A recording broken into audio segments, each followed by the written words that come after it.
Madam जी, लाई मैं रख देता हूँ आपका सामान घर तक। नहीं नहीं, मैं रख लूंगी, thank you. Mention not madam जी।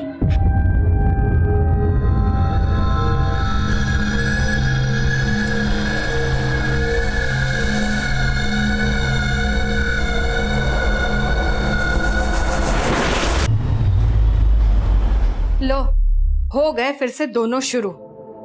तू जब भी करनाल से आता है, इस घर में इस गेम के अलावा कोई बात नहीं चलती।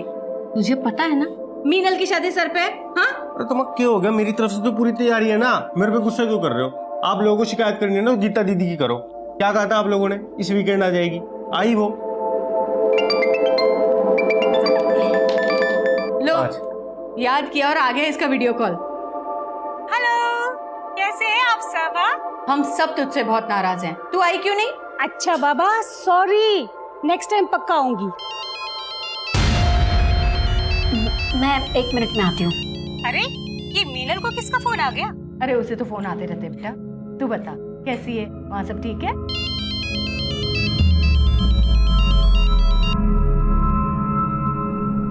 हेलो,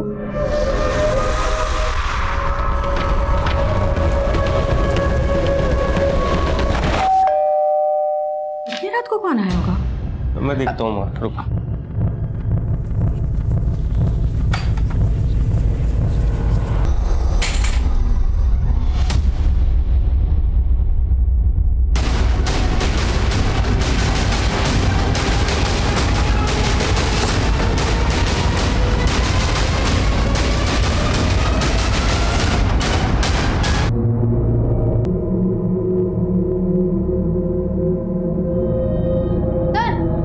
अंदर भी एक लड़की है लेकिन वो जिंदा है।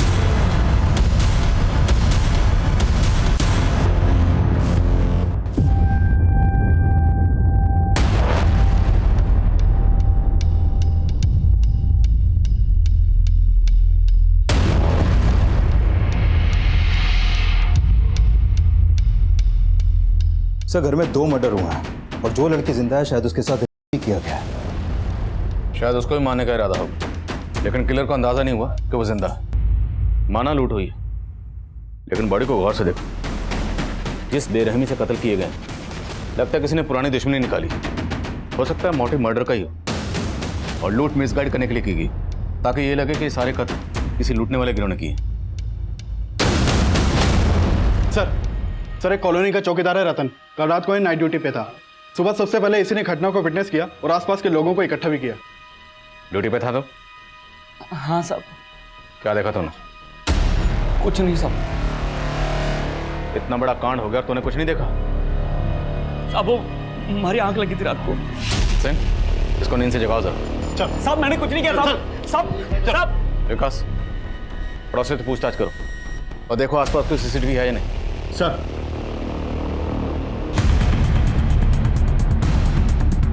मिश्रा, इस सीसीटीवी की फुटेज निकलवाओ जल्द से जल्द। सर, माधुरी आंटी यहाँ अपनी बेटी मीनल के साथ रहती थी और उनका बेटा रामेंद्र करनाल में काम करता था। हर सैटरडे संडे को आता था, तो शायद कल भी आया हो। उनका कोई रिश्तेदार है?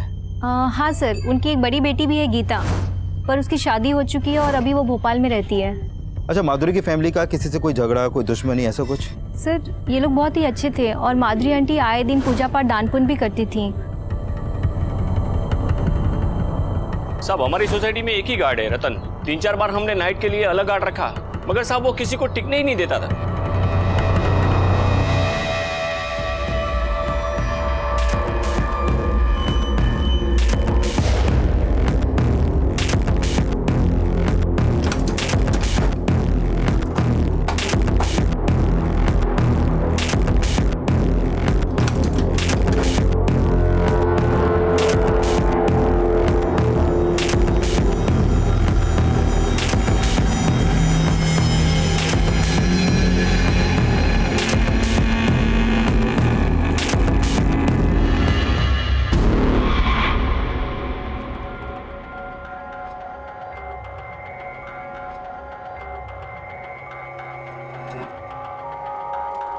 रानी, 8 बज गए, मेरा जूस कहाँ है?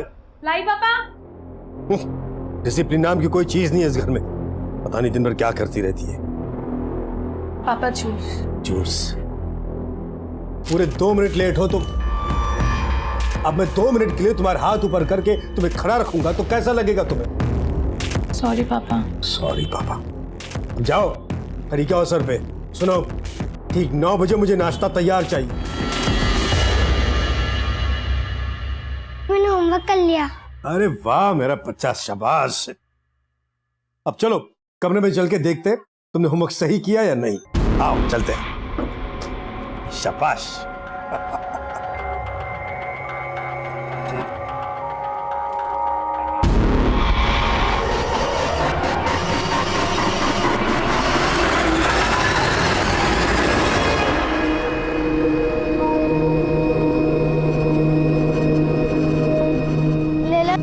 ले लो ना फूल, ले लो ना 5 रुपए में, 5 रुपए में।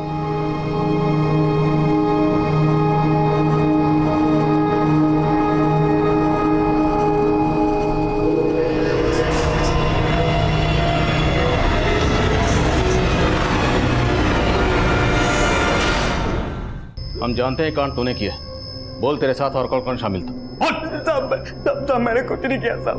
हमारी गलती बस इतनी सी कि हमारी आग लग गई थी। आखिरी मौका दे रहा हूं, सच बोल दे, वरना मीनल के होश में आने के बाद सच खुद ब खुद सामने आ जाएगा।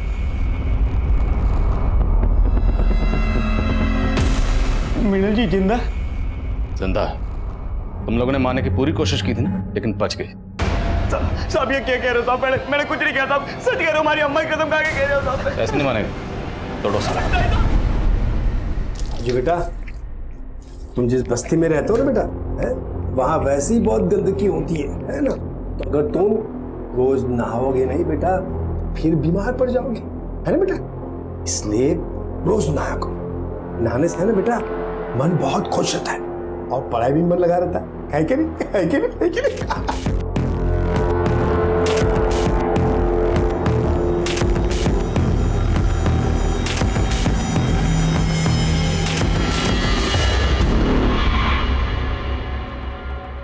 पापा जी,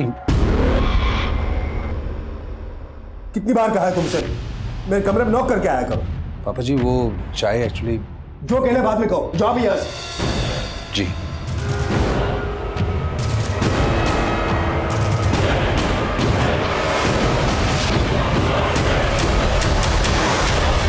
तो मोहल्ले के गेट पे जो सीसीटीवी मिला था वो पिछले 5 दिनों से फंक्शनल नहीं है। हो सकता है उसे भी पर्पसली खराब किया गया हो और इसमें भी रतन इन्वॉल्व हो।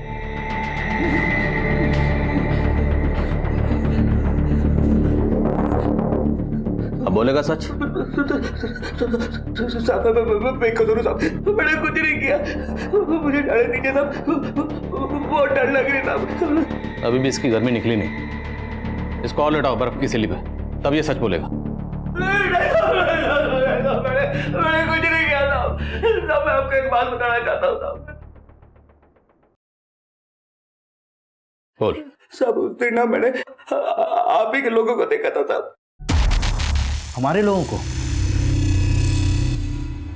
मतलब पुलिस वालों को? हाँ साहब, पहले मैं ये बात बताने से आपको डर रहा था, लेकिन उस रात ना साहब पुलिस वाले आए थे वापस और मेरी आग लगी हुई थी, इसलिए उनके पास जाने की मेरी हिम्मत भी नहीं हुई साहब। साहब वहां पर रात काफी थी साहब, इसलिए अंधेरे में किसी के चेहरा नहीं देख पाया और सबने पुलिस की वर्दी पड़ी हुई थी साहब। अपनी बकवास बंद कर। थोड़ी देर बाद बोलेगा वहां 4 टेररिस्ट आए थे गाड़ी में, तो तेरी बात मान लेंगे हम? पूरी रात इसको बर्फ की सिली पे लेटा, तब इसकी गर्मी निकलेगी। सब मुझे पता था आप लोग मेरी बातों को विश्वास नहीं करोगे, इसलिए मैं नहीं बता रहा था साहब। साहब सब मैं सच कह रहा हूं साहब। रानी, मैं बच्चों को पढ़ाने जा रहा हूँ, ठीक 8 बजे वापस आऊंगा। तब तक मुझे खाना तैयार चाहिए। ओके पापा। रस्सी जल गई लेकिन बल नहीं गया इस इंसान का। गनीमत समझो तुम्हारी शादी मुझसे करवा दी पापा ने। हाँ तुम्हारे लिए तो अच्छा है ना, लेकिन मेरा कहने को मैं इस घर का जमाई हूं, लेकिन मेरी औकात कुत्ते से ज्यादा नहीं है। और ये तुम्हारे बाप का कमीनापन है। शट अप अनिल, जबान संभाल के बात करो। तुम अपने पापा को संभालो ना। ये बच्चे पढ़ाने की समाज सेवा के नाम पे वो जो कुछ भी कर रहे हैं, इसका अंजाम क्या होगा तुम्हें कोई अंदाजा है? बस अनिल, मैं मानती हूँ पापा थोड़े गुस्सैल है, स्ट्रिक्ट है, पर तुम मेरे पापा के बारे में इतना गंदा सोच भी कैसे सकते हो? गंदा कर रहे हैं इसलिए बोल रहा हूं मैं। तुम्हारे पापा क्या कर रहे हैं, क्या करतूतें कर रहे हैं, वो सब मैं देख चुका हूं। तुम्हारे पापा के चक्कर में हम सब फंसने वाले हैं। एक भी बच्चे के अगर माँ बाप को यह पता लग गया ना, तो हम सब के सब जेल पे चले जाएंगे।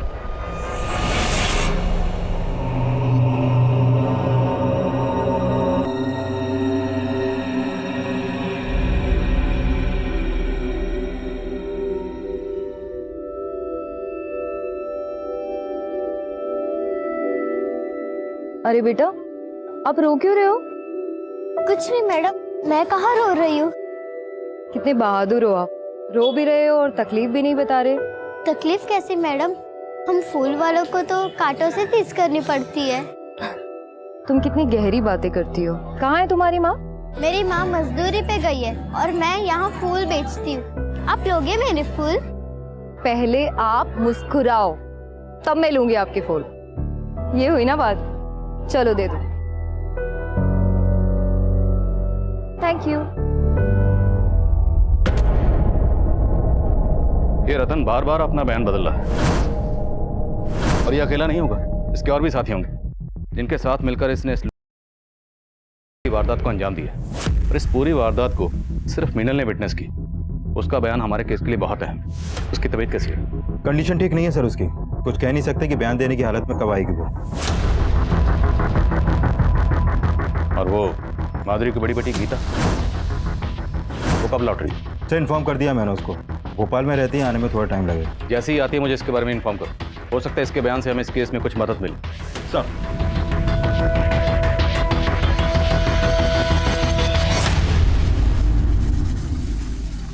माँ, वो आंटी बहुत अच्छी है, उन्होंने मेरे सारे फूल ले लिए।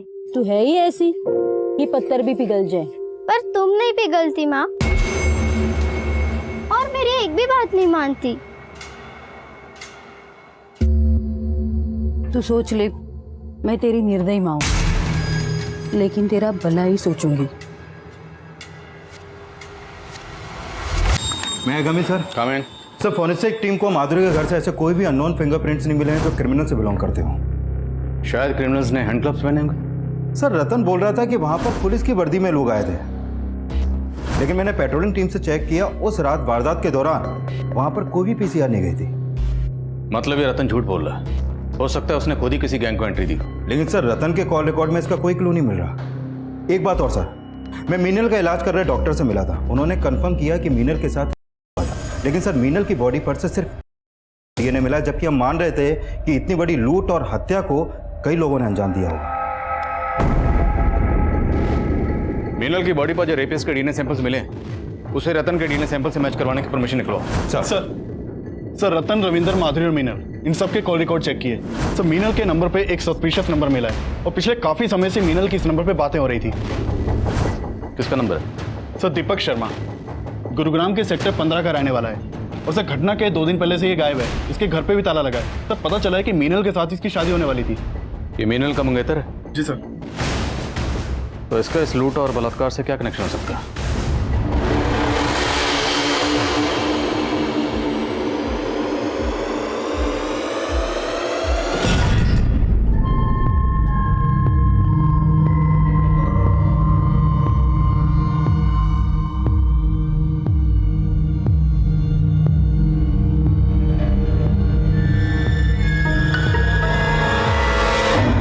Coming sir. Comment. Sir Meenal की बहन गीता आई है। बोलो। सर उस रात मेरी सबसे फोन पे बात हुई थी, सब खुश थे। आपका पूरा परिवार खत्म हो गया, फिर भी आपको यहाँ आने में 24 घंटे से ज़्यादा वक्त लग गया। सर मेरे हस्बैंड हॉस्पिटलाइज्ड है और यहाँ आने के लिए मुझे टिकट भी नहीं मिल रही थी। अब आपकी माँ तो रही नहीं, और वैसे भी मीनल तो आपकी सगी बहन तो है नहीं। अब आपकी माँ के गुजरने के बाद उनकी पूरी प्रॉपर्टी, घर बार, सब कुछ तो आप ही का है ना? आप कहना क्या चाहते हैं सर? वही जो आप समझ रही हैं। हमें पता चला है कि आपकी माँ अपनी प्रॉपर्टी का 50% आपकी सौतेली बहन मीनल को देने वाली थी, और बाकी का आपको और आपके भाई रामेंद्र को। सर आप जैसा सोच रहे ऐसा कुछ नहीं था, और 50% का हिस्सा उसे देना वो तो माँ का अपना डिसीजन था सर। लेकिन आपको अपनी माँ के इस डिसीजन से ऑब्जेक्शन थी, आपने ऑब्जेक्ट भी किया था। यस सर, हमने ऑब्जेक्ट किया था और माँ तो मीनल को हमारा घर भी देना चाहती थी। सर उस घर से हम सबकी यादें जुड़ी थी। हम बस यही चाहते थे कि वो घर मीनल को ना मिले। और आपकी माँ नहीं मानी इसलिए आपने उनको? नहीं सर, ऐसा कुछ नहीं था। और माँ ने तो हमारी बात मान ली थी। वो बोली थी कि वो मीनल के लिए दूसरा घर खरीदेंगे। दूसरा घर? यस सर, इसी वजह से तो घर में काफी सारा कैश रखा हुआ था और वो सब। अच्छा, आप दीपक के बारे में क्या जानते हैं? सर माँ मीनल की शादी दीपक से कराना चाहती थी, पर मुझे दीपक बिल्कुल पसंद नहीं था सर। क्या? क्योंकि वो मीनल से सिर्फ इसलिए शादी करने के लिए तैयार हुआ ताकि उसे माँ से घर और काफी सारा दहेज मिल सके। मीनल अपाहिज है, इसलिए उसका घर बसाने के लिए माँ कुछ भी करने के लिए तैयार थी। मुझे तो दीपक की नीयत पे शुरू से ही शक था सर। पर हमें पता चला कि दीपक गायब है। क्या? आप हमें बता सकती हैं दीपक कहाँ मिलेगा? उसके किसी जान पहचान वाले को आप जानती हैं? सर मैं उसके बारे में ज़्यादा तो नहीं जानती, पर उसने बोला था कि उसके माँ बाप भी अब इस दुनिया में नहीं है। ठीक, अब जा सकते हैं। सर दीपक इस घटना के 2 दिन पहले से अपना फोन बंद करके गायब है। कहीं ऐसा तो नहीं कि पहले दीपक ने उस दिव्यांग लड़की मीनल से शादी करने की हाँ की और फिर इस लूट और हत्या को अंजाम दिया? इस केस को समझने के लिए पहले हमें मीनल और दीपक को समझना होगा। इस दीपक को किसी भी सूरत में ढूंढो। सर दीपक के कॉल रिकॉर्ड में उसके कुछ दोस्तों और रिश्तेदारों के नंबर मिले थे, मैं उन सबसे मिला, लेकिन उसका कहीं से कोई लीड नहीं मिल पा रहा। हो सकता है कोई कुछ छुपा रहा हो। दीपक के कॉल रिकॉर्ड में जितने नंबर हैं सबको इन्वेस्टिगेट करो। Sir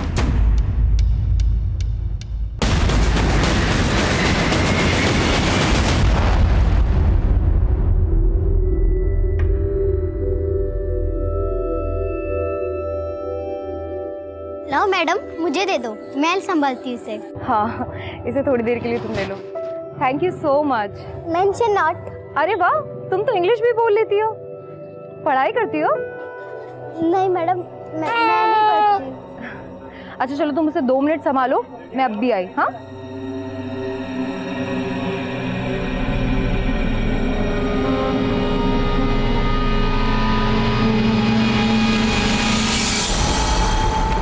coming sir. Coming. Sir अपने खबरी दीपक के दोस्तों पे नजर रखे हुए थे सर। उन्होंने उनमें से एक दोस्त को सेक्टर 17 के घर में जाते हुए देखा है सर। हो ना हो दीपक वहीं पे छुपा बैठा है।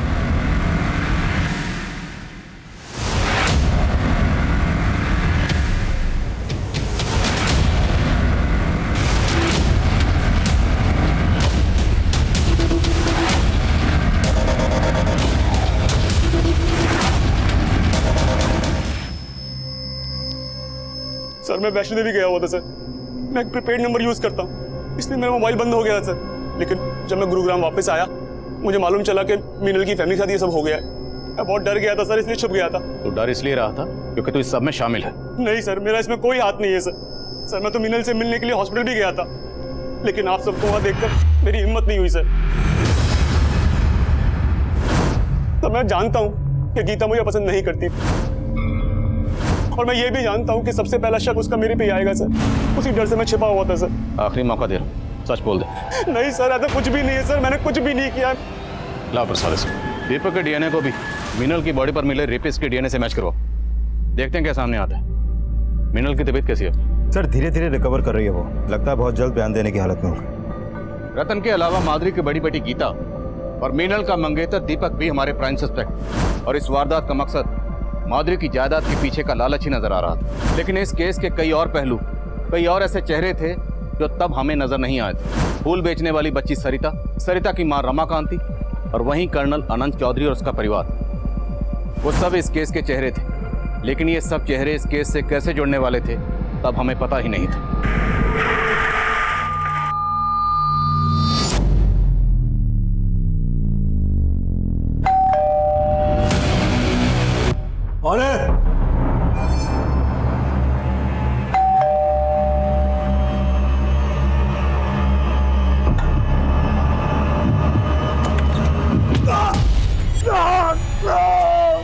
क्या बदतमीजी!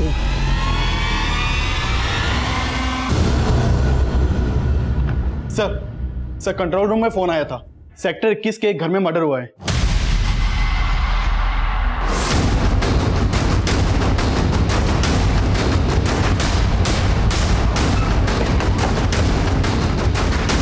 सर ये वाला घर है।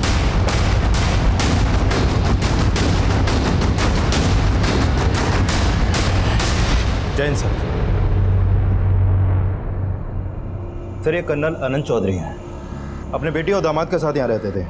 इनके साथ जब ये हादसा हुआ घर में यहाँ कोई नहीं था, और सुबह जब इनके बेटी दामाद यहाँ पहुँचे तो उन्होंने ये सब देखा। सर घर में लूटपाट भी हुई है। बेटी और दामाद क्या हैं? सब आ रही हैं।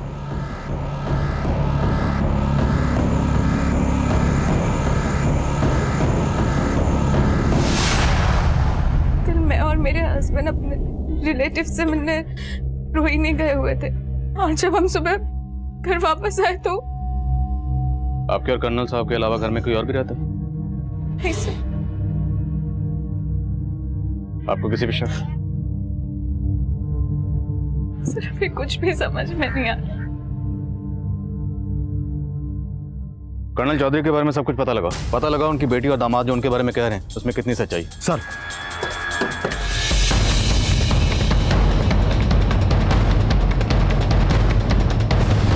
रात में यहाँ से किसी को आते जाते देखा था क्या?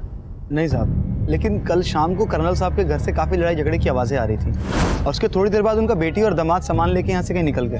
ऐसा लग रहा था कहीं बाहर जा रहे हैं। सर हमारा पापा से झगड़ा हुआ था, लेकिन उनका मर्डर से इस बात का कोई लेना देना है या नहीं वो हम डिसाइड करेंगे। आप ये बताइए कि झगड़े की वजह क्या थी? सर हम आपको पहले बता नहीं पाए, एक्चुअली मेरे ससुर जी अच्छे इंसान नहीं थे। जो भी कहना साफ साफ बोलिए।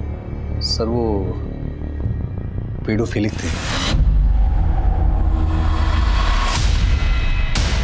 सर वो चैरिटी के नाम पे बच्चों को पढ़ाते थे, लेकिन उनकी इंटेंशन ठीक नहीं थी। वो किसी न किसी बहाने से बच्चों को घर पे ले आते थे। और क्या ये सब सच है? हाँ सर, इसी वजह से उस दिन हमारा पापा से झगड़ा हुआ था। अरे वाह, हैंडसम लग रहा है मेरा राजू। बहुत अच्छे लग रहे हो।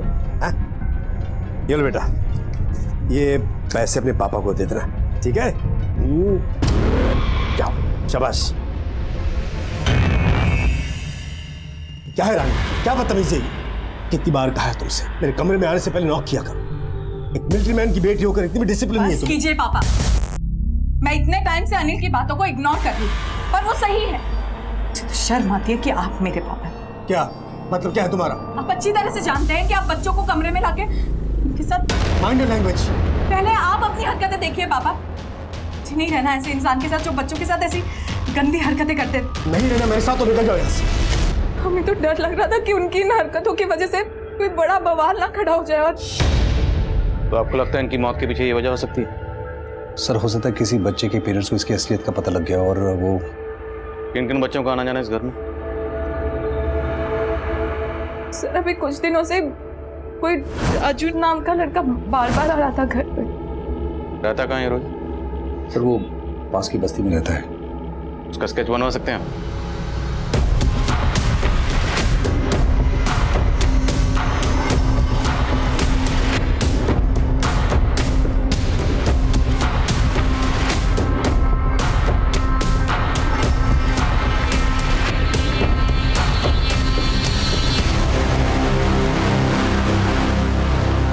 एक बात बताओ, वैसे तुम रहती कहाँ हो? पास वाली झोपड़पट्टी में। अरे तुम्हें तो बहुत बुखार है, हमें तो डॉक्टर के पास चलना पड़ेगा। चलो उठो जल्दी। नहीं मैम, मैं ठीक हूँ। से नहीं होगा, चलो। हाँ साहब, कर्नल साहब यहाँ के बच्चों को पढ़ाते थे। तो बच्चों, हम आज फिर से हिंदी कविता दोहराएंगे जो हमने कल पढ़ी थी। चल घर चल घर पे। अरे अरे ये क्या कर रही है? मोहन को क्यों ले जा रही है? मेरे बच्चों से दूर रहा करो। हमने सुना है कि आपका उनसे काफी झगड़ा भी हुआ था। हाँ साहब, लेकिन हमें मालूम नहीं था। वो बहुत ही अच्छे आदमी थे कर्नल साहब। वो कैसे? साहब वो बच्चे को पढ़ाते ही नहीं, बल्कि जो बच्चे स्कूल नहीं जा पाते थे उनको स्कूल भेजते थे और उनकी फीस भी भरते थे। साहब उस दिन मैं अपने बच्चे को लेकर आई थी, उसके बाद आकर वो मुझसे मिले भी थे। देखिए मैं नहीं जानता कि आप अपने बच्चे को मुझसे क्यों नहीं पढ़वाना चाहते, लेकिन स्कूल भी तो नहीं जा रहा है। चलिए मुझसे मत पढ़वाइए, लेकिन इसका स्कूल में एडमिशन तो करवा दीजिए। ये लीजिए। साहब वो बच्चों को पढ़ाते ही नहीं, बल्कि उन्हें साफ सुथरा रहने की बात भी बोलते थे, और कुछ बच्चों को तो वो अपने घर ले जाकर नहलाते थे और उन्हें नए कपड़े देते थे। इस बच्चे को जानती हो? पता चला है कि इसी इलाके में कहीं रहता है ये। हाँ सब, ये तो राजू है। इसका परिवार तो 3 दिन पहले यहाँ से चला गया। कहाँ गया वो? मैंने सुना था उनको मजदूरी का काम मिल गया है दिल्ली में, तो वहीं चले गए होंगे। सर उस औरत ने ही नहीं बल्कि काफी लोगों ने कर्नल आनंद चौधरी के बारे में अच्छा बोला है। काफी लोगों की मदद करते थे वो। लेकिन सर समझ में नहीं आ रहा कि रानी और अनिल को ये क्यों लगा कि वो पेडोफाइल है। अब या तो ये दोनों झूठ बोल रहे हैं या हो सकता है उनकी गलतफहमी हुई और उन लोगों ने जिस राजू नाम के बच्चे का स्केच बनवाया वो 3 दिन पहले अपनी फैमिली के साथ कहीं चला गया। इसका क्या चक्कर हो सकता है? सर ये मुन्ना है, हिस्ट्री शीटर है। सर कर्नल के घर पे फोरेंसिक टीम को एक अननोन आदमी के फिंगरप्रिंट्स मिले थे। हमने अपने डाटाबेस से वो फिंगरप्रिंट मैच करके देखे, वो इस मुन्ना हिस्ट्री शीटर के फिंगरप्रिंट से मैच करते हैं। सर मुन्ना राजस्थान की एक जेल में लूटपाट और चोरी के इल्जाम में बंद रह चुका है। काफी टाइम पहले वहां से छूट गया था, लेकिन अभी अंडरग्राउंड है। तो हो सकता है इस हिस्ट्री शीटर मुन्ना ने कर्नल चौधरी का कत्ल किया, और ये भी हो सकता है किसी ने इसको सुपारी दी। लेकिन सवाल यह है कि सुपारी किसने दी होगी? सर हो सकता है ये सुपारी रानी और अनिल ने दी, क्योंकि पता चला है कि रानी और अनिल की कर्नल आनंद चौधरी से बिल्कुल नहीं बनती थी और कर्नल के मरने के बाद जायदाद भी उन्हीं की होने वाली थी। तो शायद रानी और अनिल ने हमें कर्नल के बारे में रॉन्ग इन्फॉर्मेशन दी। दोनों की बैकग्राउंड चेक करो और ये भी चेक करो क्या कर्नल की बैकग्राउंड में कोई ऐसा था जिसका इस हिस्ट्री शीटर मुन्ना से कोई ताल्लुक हो। सब माना कि मैं उनकी सगी बेटी नहीं थी, लेकिन उन्होंने हमेशा मुझे अपनी बेटी की तरह ही पाला था। उनके कहने पे ही मैं दीपक से शादी कर रही थी। उस दिन रात को रामेंद्र भैया करनाल से वापस आते, हम बहुत खुश थे सर।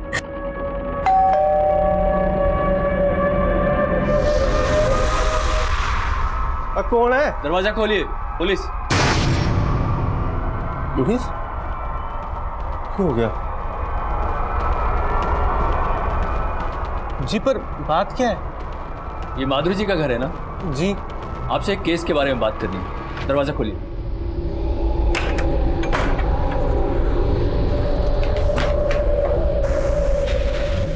ये कौन है? जी ये मेरा बेटा है। और उसने तो कहा था घर पे सिर्फ बुढ़िया और लड़की रहती है, फिर ये कहां से आ गया? तुम चारों ने पुलिस की यूनिफॉर्म पहनी थी? हाँ सर। सर मतलब रतन वाकई में सच बोल रहा था कि उस रात पुलिस यूनिफॉर्म में कोई गैंग आया था। लेकिन ऐसा कौन सा गैंग हो सकता है जो पुलिस यूनिफॉर्म पहन के इस तरह का कांड करे? पता करो, क्या पहले भी कभी किसी गैंग ने इस तरह का कांड किया? सर अरे तुम्हें तो बुखार था ना, तुम बेडरूम से यहाँ क्यों आई? और ये एप्पल मैं तुम्हारे लिए लेकर आई हूँ। मेरा बुखार तो उठ गया, और वैसे बिना छोटू बेबी को देखे मेरा मन नहीं लगता। और छोटू बेबी का भी तुम्हारे बिना मन नहीं लगता। वो क्या है, छोटे बेबी को दूर से ही प्यार, वो क्या कहते हैं, इन्फेक्शन। हाँ देखो छोटू बेबी, तुम्हारी मासी कितनी समझदार है। मैं मासी हूँ? सरिता मासी। मासी? सरिता मासी? कम इन सर। काम। सर माधुरी के घर पे हुए अटैक से कुछ दिन पहले मानेसर हाईवे पर कुछ पुलिस वर्दी पहने हुए लोगों ने एक ट्रक चलाने वाले को उसका ट्रक रोक के लूटपाट की थी और ये केस मानेसर थाने में दर्ज हुआ था। और उस समय उस ट्रक का हेल्पर किसी भी तरह अपनी जान बचाकर वहां से भाग निकला, लेकिन उसने उन क्रिमिनल्स के स्केच बनवाए थे। ये देखिए सर।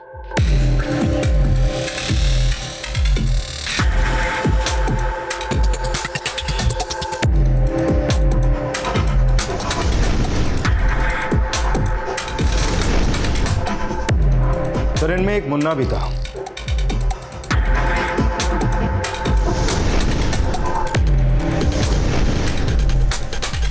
और यही मुन्ना कर्नल चौधरी और माधुरी के घर पे भी मौजूद था। और मिनल ने कहा था कि वो लोग रामेंद्र को वहां देखकर हैरान हुए थे। और उसने तो कहा था घर पे सिर्फ बुढ़िया और लड़की रहती है, फिर ये कहां से आ गया?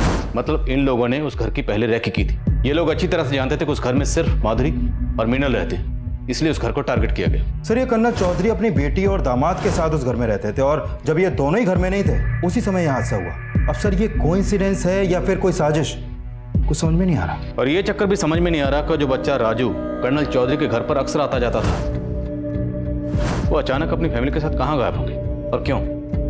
और हमें पता चला था कि माधुरी स्लम की बच्चियों को मंदिर में बुलाकर उन्हें कन्या भोज करवाती थी। डॉक्टर से कहो कि हमें मीनल से दोबारा मिलना है। माँ शुरू से हर 15 दिन में अष्टमी पे कन्या भोज कराती थी। उन बच्चों में कभी आपने इस लड़के को देखा था? नहीं सर, इसको तो नहीं देखा, लेकिन हाँ माँ एक बच्ची को पसंद करने लगी थी। अक्सर माँ उसको घर लेके आती थी। क्या नाम था उस बच्ची का? कहाँ रहती थी जानती हैं? नहीं पता सर, लेकिन वो मैंने उसे मंदिर में फूल बेचते हुए देखा था।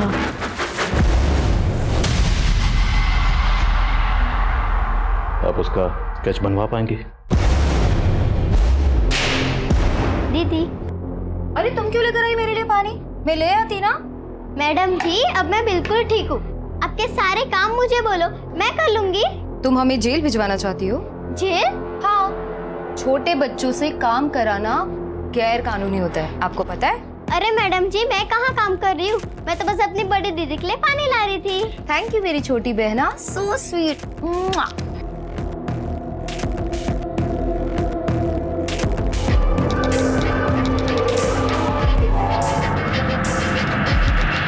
सर मीनल ने जिस बच्ची का स्केच बनवाया था मैंने इसके बारे में मंदिर में पता किया, लेकिन सर ये काफी टाइम से वहां पर देखी नहीं गई है।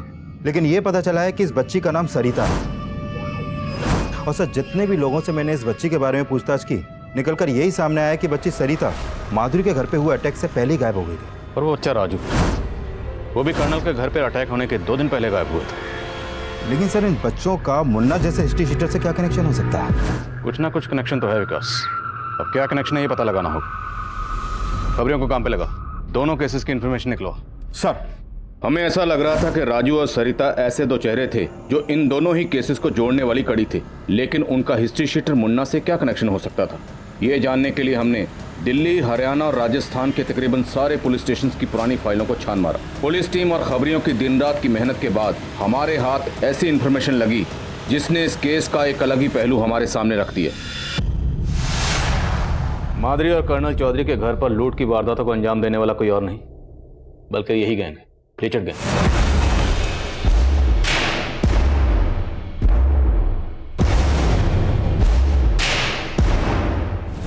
दोनों वारदातों में पैटर्न सेम है, जो कि लीचर्ड गैंग की मॉडस ऑपरेंडी से मैच करता है। कर्नल चौधरी मंदिर के पास ट्यूशन पढ़ाता है और माधुरी भी कन्या भोजन के लिए अपने घर के पास वाले स्लम से कन्याओं को बुलाकर मंदिर में भोजन करवाते हैं। और कर्नल चौधरी के घर के पास के स्लम में रहने वाला बच्चा राजू अब गायब है और माधुरी की बहुत करीब बच्ची सरिता भी। मतलब साहब लीचड़ गैंग बच्चों की मदद से कांड करते हैं। वो पहले खुद अपना टारगेट चुनते हैं और फिर बच्चों से उस टारगेट की रैकी करवाते हैं। सरिता कन्या भोजन की कन्या बनकर माधुरी के घर में दाखिल हुई होगी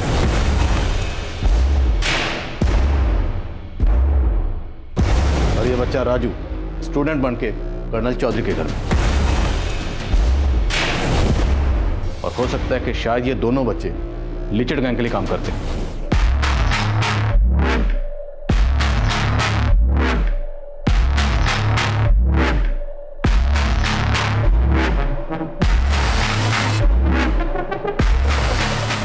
लीचड़ गैंग का एक पैटर्न है, जो बच्चे उनके टारगेट की रैकी करते हैं, वारदात होने के 2-3 दिन पहले से ही वो बच्चे गायब हो जाते और फिर उस गैंग की दूसरी टीम टारगेट पर धावा बोल देती।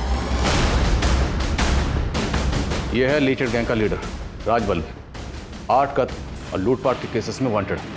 इससे पहले इस गैंग के सामने सारे केसेस की एक एक डिटेल स्टडी करो, खबरों को काम पे लगाओ। इससे पहले ये गैंग किसी और को अपना टारगेट बनाए, हमें इस गैंग को धरना है किसी भी सूरत में। सर दीदी आपके साथ आपके पति नहीं रहते? नहीं, वो फौज में रहते हैं, मगर जब आएंगे मैं तुमको उनसे मिलवाऊंगी, ठीक है? पर मैं तो आज ही जा रही हूँ। आज ही जा रही हो? कहाँ जा रही हो तुम? मेरी माँ को नया काम मिला है सोहना में, तो हम वही जा रहे हैं आज। तुम आज ही जा रही हो और तुमने मुझे बताया भी नहीं? खैर छोड़ो, सोहना में कहाँ? हम तुमसे वहाँ पर मिलने आएंगे। वो तो पता नहीं, पर हाँ मैं अपनी माँ से पूछकर आपको फोन करूंगी। पक्का? पक्का। ठीक है, बाय दीदी, अब मैं जाऊँ? नहीं 1 मिनट रुको।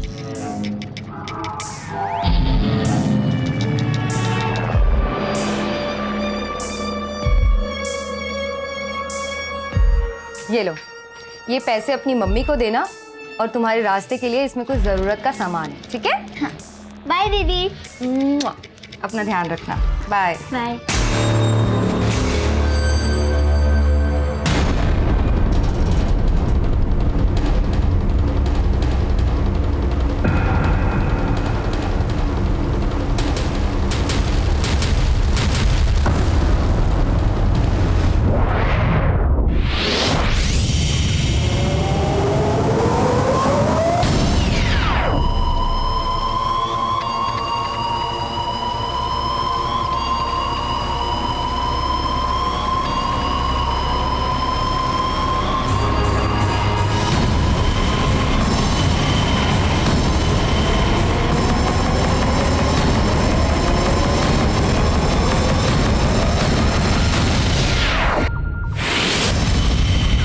हाँ जगत बोलो।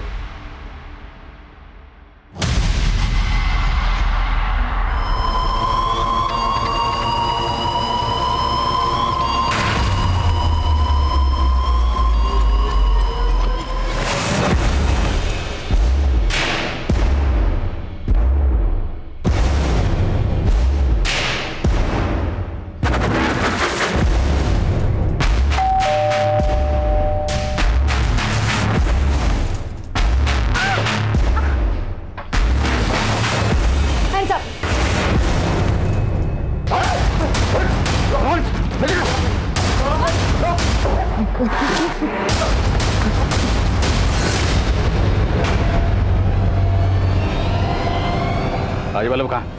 बोलो बोलो, राजवल्लभ कहाँ?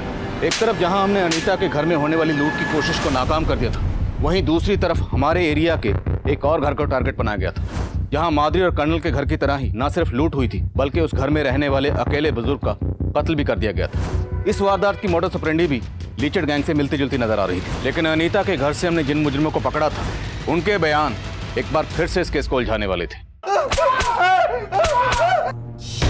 लीचड़ गैंग के लिए काम करते हो ना? नहीं साहब, हम किसी लीचड़ गैंग के लिए काम नहीं करते साहब, हम तो वहाँ चोरी करने गए थे साहब। सरिता ने उस घर की रेकी की और सरिता ने माधुरी के घर की रेकी भी की थी जहां तुम लोगों ने पहले लूट की और फिर उस घर को लूटा। और वो लड़का राजू, वो भी तुम्हारे गैंग के लिए काम करता है। उसी की मदद से तुम लोगों ने कर्नल का घर लूटा और उसका कत्ल किया। साहब हमने किसी का कत्ल नहीं किया साहब, और हम किसी भी सरिता और राजू को भी नहीं जानते साहब। झूठ बोलता, ऐसे नहीं मानेंगे, तोड़ो इन्हें। ये सब अपने आदमियों को बचाने की कोशिश कर रहे हैं। सर इनमें से तो कोई सच ही नहीं उगल रहा है। एक बार फिर से अनीता को मिलते हैं, हो सकता है वो हमें सरिता के बारे में कुछ ऐसा बता सके जिससे हमें राजवल्लभ और उसके बाकी आदमियों तक पहुंचने में मदद मिले। Right sir. जब सरिता यहाँ से गई थी तो उसने आपसे कुछ कहा? कोई भी ऐसी बात जो हमें उन तक पहुंचने में मदद कर सके? सर मैंने जब उसे 2000 रुपए दिए थे तो वो 10-15 मिनट के बाद फिर से मेरे पास वापस आई थी। ये लो, ये पैसे अपनी मम्मी को देना और तुम्हारे रास्ते के लिए इसमें कुछ जरूरत का सामान है। दीदी। सरिता क्या हुआ, तुम रो क्यों रहे हो? दीदी मुझे माफ कर दो। माफ कर दो? लेकिन हुआ क्या?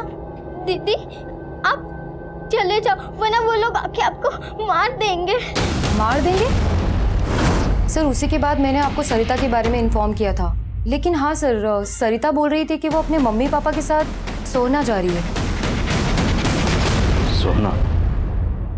इस छोरी ने फिर से हमारे साथ दगा करा है। वो तो इसके हाव भाव से मन में पहले ही पता चल गया था कि वो हमने फंसवाएगी, इसलिए मैंने वहां अपने दूसरे आदमियों को भेजा था। लेकिन राजवल्लभ भाई, पुलिस ने उन्हें पकड़ लिया है।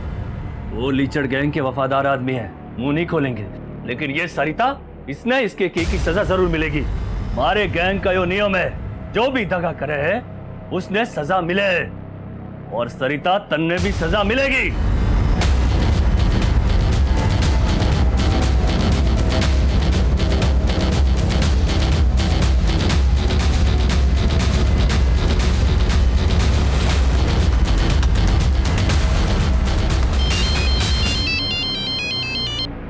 हेलो,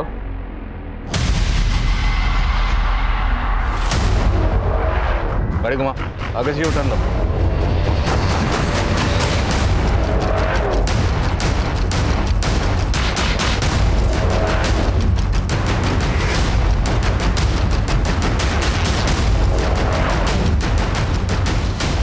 चल हथियार ला।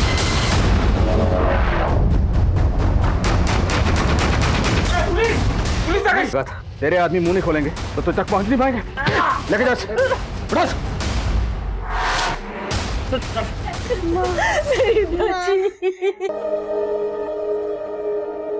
यूं तो सरिता खूंखार अपराधियों के लीचड़ गैंग का हिस्सा थी, लेकिन उसकी मासूमियत ने उसे यह फर्क बहुत जल्दी समझा दिया था कि लालच और हिंसा का अंत हमेशा बुरा होता है। सरिता समेत बाकी और बच्चों को भी बाल सुधार गृह में भेज दिया गया। दया भाव समाज के समुचित विकास के लिए अच्छा है, लेकिन जज्बातों की रौ में बहकर बिना जांच पड़ताल किए किसी अनजान के लिए अपने घर के दरवाजे खोल देना एक दस्तक है। आप अपने घर में एक जुर्म को दाखिल कर रहे हैं, जैसा कि इस केस में हुआ। अब मैं आदिल खान आपसे इजाजत लेता हूं। आपसे फिर मुलाकात होगी एक और नए केस के साथ। तब तक देखते रहिए क्राइम पेट्रोल दस्तक। मकसद बताना नहीं, बचाना है।